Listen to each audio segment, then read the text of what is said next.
Good morning, student. I hope you all are well at home and you are doing regular study at least, and you did your well at your test. Okay, good morning, student. Today we will discuss your literature portion. Literature. In your literature, you have two books, Beehive and Moments. Now, today we will discuss the poetry section of Beehive book. First chapter we did before. Now we will continue with the second chapter. It's a poetry, chapter number 2, Wind. First we will discuss what about the poetry. It is written by the Subramanian Bharati.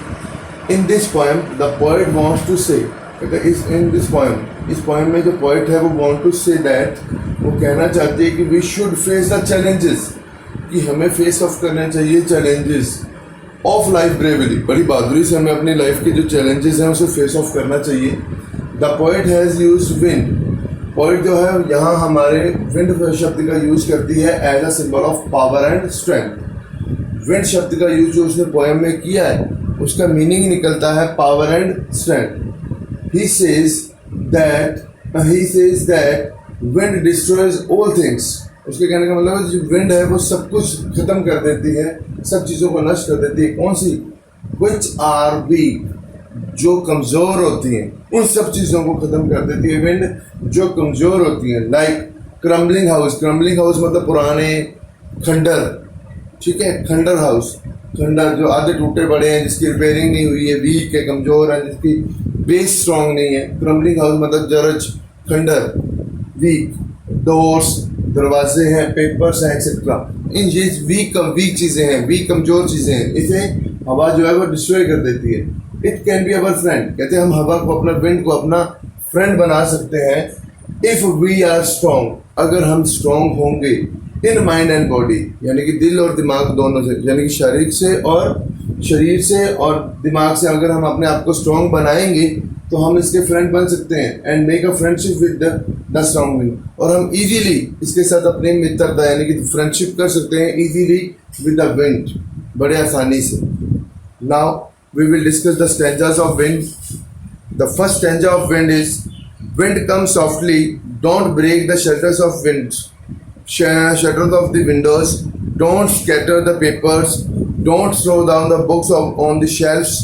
They look what you did, you throw them all down, and you tore the pages of books, you brought rain again.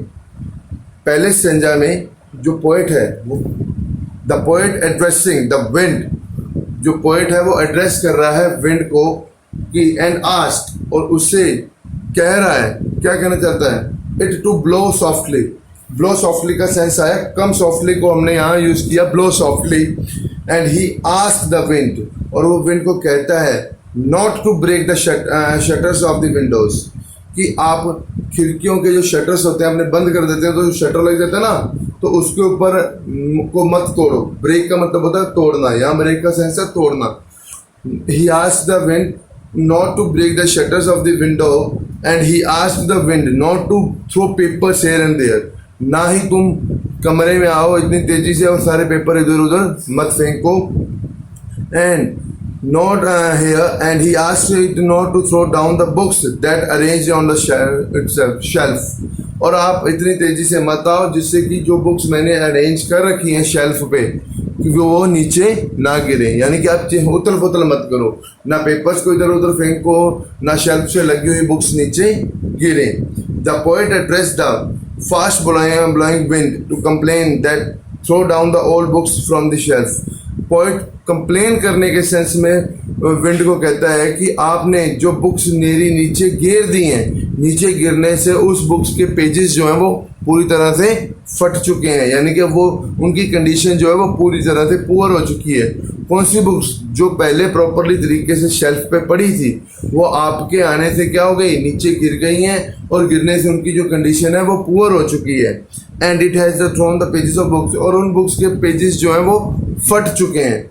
Now it has brought rain again, और आप अपने साथ बारिश को दोबारा लेकर आए हो, यानी कि आपके आने से बारिश फिर आप अपने साथ बारिश को फिर से लाइए, यानी कि हवा जो है अपने साथ दोबारा एक इंडिकेशन लेके आती है कि अब बारिश आएगी।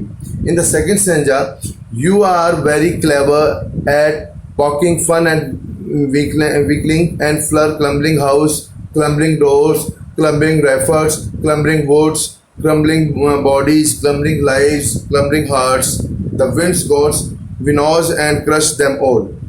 इस स्टैंजा में the poet says that to wind, कहता है इस स्टैंजा में जो पोएट है वो विंड से कहता है कि that it makes fun of weak things, कि आप मजाक बनाते हो, है ना।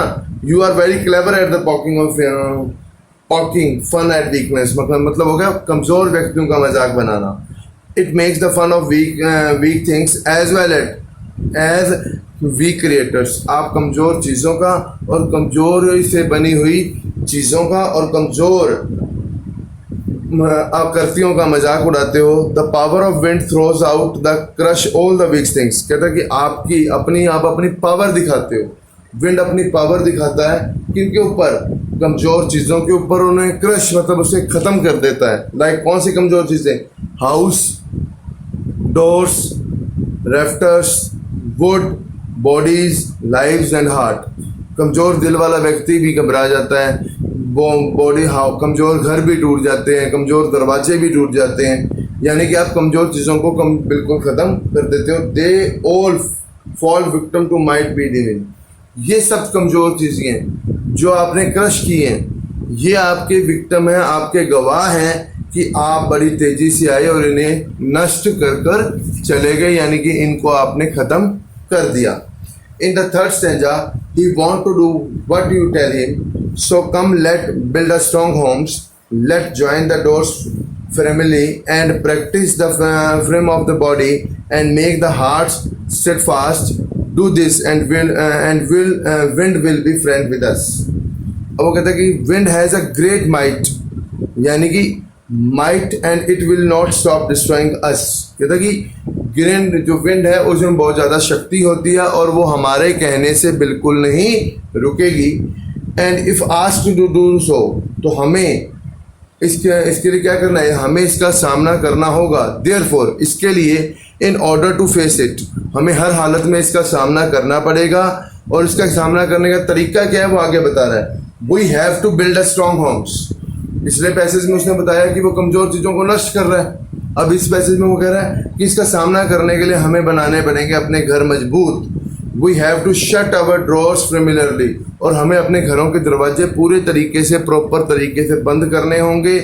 We have to practice to make our body firm and heart strong, और हमें अपना माइंड और बॉडी दोनों स्ट्रॉन्ग करने होंगे ताकि फ्यूचर में जब ऐसी विंड दोबारा आए तो हम प्रिपेयर्ड हों इसका सामना करने के लिए। Then alone we be able to face the wind, हम अपने आप को इतना अंदर से मजबूत बना रहे हैं कि हम अकेले इस हवा का, इन विंड का सामना कर सकें। Then the wind will be friend to us, और इस तरीके से अगर हम इस तरह का नेचर क्रिएट करेंगे, अपने आप को स्ट्रॉन्ग क्रिएट करेंगे, अपने आप को वेल एस्टेब्लिश क्रिएट करेंगे, तो हमारी बहुत जल्दी दोस्ती हो जाएगी। किसके साथ? विंड के साथ। क्योंकि विंड की दोस्ती किसके साथ नहीं है? विंड की दोस्ती कमज़ोर चीज़ों के साथ नहीं है, क्योंकि वो उसे ख़त्म कर देती है। बट अगर हम अपने आप को मजबूत बना लेंगे तो विंड जो है चाहे जितना भी फोर्स करे वो हमें डिस्ट्रॉय नहीं कर पाएगी, और एक टाइम पे हमारे साथ फेमिलियर हो जाएंगे, हमें कोई फ़र्क ही नहीं पड़ेगा। जब हमें उसका कोई फ़र्क नहीं पड़ेगा तो इस चैप्टर के according we are familiar with him, हमारी उसके साथ क्या हो गई? फ्रेंडशिप हो गई है। In the next stanza, the wind blows out of weak fires and it makes the strong fires roar and flourish. His friend is good and we praise him every day. The poet says that the wind blows off the weak fires. जो poet कहना चाहता है कि हवा जो है वो बुझा देती है कमज़ोर आग को भी। हवा जो है, तेज हवा जो है वो बुझा देती है कमज़ोर आग को भी। But it makes the strong fire stronger, but वो जो आग बहुत ज़्यादा बढ़ चुकी होती है, तेज होती है, यानी कि जिसकी लपटें, यानी कि जिसका लेवल बहुत हाई हो चुका होता है, अगर उनके ऊपर से होकर गुजरती हैं तो वो आगे और बढ़ जाती हैं। उस आग की तपश जो है वो और बढ़ जाती है, उनका जो लेवल जो है वो आग का बहुत बढ़ जाता है। जो कमज़ोर आग होती है उसे तो वो हवा बुझा देती है, बट जो आग बहुत ज़्यादा बढ़ चुकी है अगर उनमें से होकर ये विंड गुजरती है तो उन आग की लपटों को वो और बढ़ा देती है। In the same way if we are strong the wind will make us strong. ठीक उसी तरीके से अगर हम मजबूत रहेंगे तो हवा जो है वो हमारे साथ मजबूती के साथ काम करेगी, हमें और मजबूती देगी। And then it will be our friend. और इस तरह से हम अपने आप को हवा का दोस्त बना लेंगे।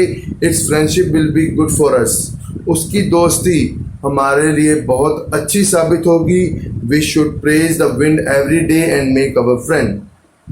हम हर रोज हवा की प्रशंसा करते हैं और जिससे अगर हम किसी की रोज अप्रिशिएशन करते जाएंगे तो एक ना एक दिन वो हमारी क्या हो जाएगी, फ्रेंड बन जाएगी। और जो हमें डिस्ट्रॉय करने वाली जो वीक पॉइंट होंगे वो हमारे कवर अप हो जाएंगे थ्रू द विंड। क्योंकि हम अगर इस एस्पेक्ट को देखें कि विंड ने हमारे वीक पॉइंट को कम मजबूत करने में मदद की है। अगर हवा ना आती तो हमें पता ही नहीं चलना था कि हमारे अंदर कमियां क्या है। इन द सेंस वो ये कहना चाहते हैं अगर हमारी लाइफ में चैलेंजेस नहीं आएंगे, वो ना चैलेंजेस नहीं आएंगे तो हमें अपनी लाइफ के अंदर ब्रेवरी कि हमें कैसे डील करना है, कैसे फेस ऑफ करना है चैलेंजेस को और उसे कैसे कंप्लीट करना है, ये हमें पता नहीं चलेगा। ठीक उसी तरह से अगर विंड नहीं आएगी तो हमें weak point of the life को समझने में मदद नहीं मिलेगी। तो अगर हम अपने आप को स्ट्रॉन्ग बनाएंगे तो one day we will make our friend wind और हमारी अपनी अच्छी दोस्ती हो जाएगी हवा के साथ। In this chapter, this is the chapter wind, we will discuss about it. I hope you got the full information. Let's do the question answer and extract of this chapter. Thank you. Have a nice day.